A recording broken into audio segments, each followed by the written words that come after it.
And welcome back, ladies and gentlemen. This is Insight on Business. My name is Michael Libbie. It's powered by our advertising agency, Insight Advertising, Marketing, and Communications, and brought to you by our friends at FWRSA.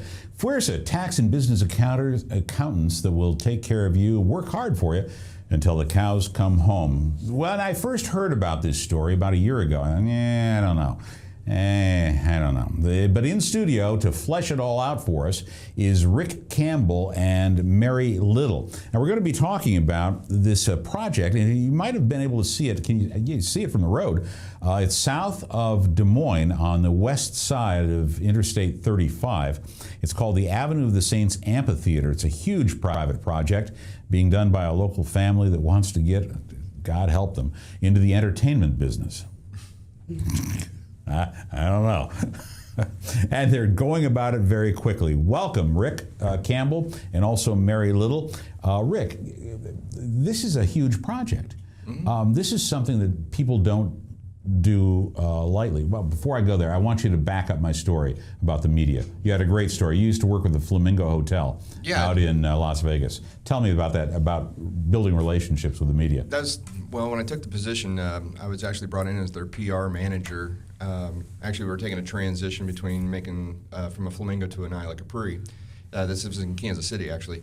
And first thing to do was we went out and met all the news directors and reporters, at least the primetime reporters, so we could sit there and build those relationships. But one of the ways we did it was giving them a key of something to remember us by. So I sent them all pink birdhouses. Yeah, why not? With press releases in them. It just stuck in their heads. After a while, they kind of were like, hey, I got 5 pink birdhouses. Can you quit with the birdhouses? Sure. But I stuck in their head. Sure. Well, this project that we're talking about, the Avenue of the Saints Amphitheater, you guys have been knocking on doors of the local media with this project as well, haven't you? Correct. And Correct. You've gotten some traction. We have. Back to, as you were stating, and you and I talked about this during the break, a news reporter or a newscaster sometimes will just be looking for that negative story, right. A little bit of a negative story. And honestly, you drove out there a couple months ago and you'd be like, okay, this is a big dirt pile happening out here. And there's no way they can take and pull it off. It's getting the communication out to the news to say, hey, look, we are moving forward. Watch for this. This is coming, right? And we can give them updates in phases, too, which is not only just updating the news, but then they're also moving forward to update the public as well. Again, when Renata Bolin told me about this project, Rick, I thought, no, okay, fine. I believe you, because she's from a very determined family, kids, and a very successful business family. But this is a huge undertaking. How many people are working on this thing? There's quite a crew out there constantly. Similar situation. I mean, she brought me in as a planner in phases of this, and one of the reasons is I'd helped design other amphitheaters in the United States, including the one in Kansas City, Sandstone. And like you said, I went out there and I was a little skeptical at first, but then seeing the vision of what they saw. Right. And on top of that, you do a market feasibility study around here. Number one, in the state of Iowa, there's the biggest amphitheater right now holds 1,200 people. There's enough land out there, and the way it's developed and the way it's being built and constructed, we're going to be able to seat 18,000. Yeah. Well, let's take a look at the slide, Ryan. This is the Avenue of the Saints Amphitheater. This is what it looks like, and this is situated on the west side of Interstate 35 as you go towards St. Charles? Yes. St. Charles, Iowa. Okay, so tell us a little bit about this. This looks like a huge expanse. How long is it? Tell me a little bit more about this. Well, the side you have right now is the first phase of us to put on a few shows this year. The other slide, which I didn't know if Renata had sent it over to you, we'll have permanent seating in front of the stage. So you see the stage area there, basically stage towards area the center. is to the far west, correct? Actually, north. Oh, actually, okay. You'll see the parking lot up there towards the north. Yep. That's where we'll have enough room for, when construction is completed, we'll have 8 full-size dressing rooms in there with basically miniature suites. We'll have enough room for 6 tour buses and about 7 semis altogether. So they don't get enough room for the bigger shows to come into play. The stage itself, for this year, will be a temporary facility put together It'll be 100 feet wide by just about 52 feet deep. But the permanent stage, which will be constructed by next spring, it was supposed to be constructed right now, but we all saw that this winter, sure. Yeah, it's, the white stuff that kept falling on the ground threw us off on our construction timelines a little bit. But the beams and everything have been constructed already because actually it's a custom designed stage to where it'll be 100 feet wide and it'll be 70 feet deep at its midpoint.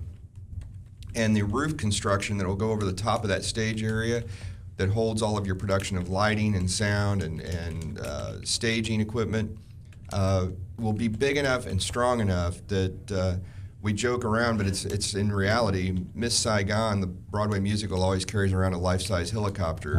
Well, if they want to, I'll hang 2 or 3 of them for them. So we'll be able to do quite a bit of work of any size show at any caliber. Hold on. I'm trying to multitask and spell the word music. M-U-S-I-C. Rick, this is a huge project. Is this all privately funded? Yes. All privately funded. So we're talking about these suites and all this other kinds of stuff. Is anybody saying in rough terms the valuation of this? Estimated cost at this point, when it's all completed and all 3 phases are completed, will be just a little over $1.8 million. Wow, that's huge. And the family did own the land. Is that correct? That is correct. Okay, so the land issue. We're talking construction costs. With us also in the studio is Mary Little. Mary Little is the tour manager for Rebel Road. Rebel Road. What's it like being a tour manager for a band? I've never. Exhausting. Yeah. It's not all glory. You're the person that does anything and everything, whatever needs to happen. We got involved with Avenue of the Saints. Go ahead. They come to us asking us to be a part of the show, and for the one simple reason that we wanted to do this is because a portion of all proceeds of this show will go to benefit our wounded warriors. Got it. So a large donation will be made to our Operation First Response. We'll do anything to help our military. Well, as long as we're talking about the show real quick, and I think, Ryan, have you got the billboard for this? This is a show that's coming yet. When? June 15th and 16th. We're just a month away, less than a month away. And you've got all these bands coming to town and all of this activity going on. And you've got stages being built, and you guys are rocking and rolling. June 15 and 16, we've got the piece up now. This is the billboard, if you will. Better Than Ezra. Where are you guys at, Mary? On June 16th, the Country June 16th. Day. Okay, so we've got two. Okay, tell me a little bit about. We'll keep the slide up there so people can see. But tell me, Mary Little, what's the venue? So we're doing the rock thing on June 15th is Rock Day, featuring Better Than Ezra, Sister Hazel, Tonic, Decoy, Vertical Horizon. A lot of my favorites, but I'm in the country business, so. Mine too. I had a vodka and tonic just the other day.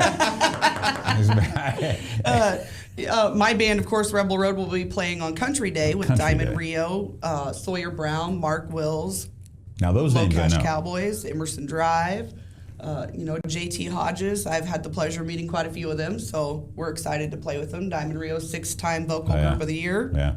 Mark Wills, excellent. Sawyer Brown, been around for a long time.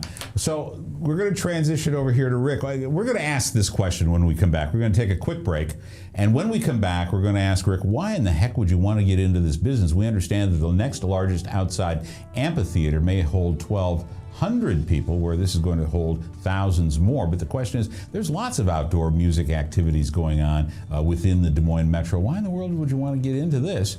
And some of the pitfalls of doing live music, especially outdoors. All that and more when we come back. This is Insight on Business. We're powered by Webcast One Live and our advertising agency, Insight Advertising, Marketing, and Communications. We'll be back right after this.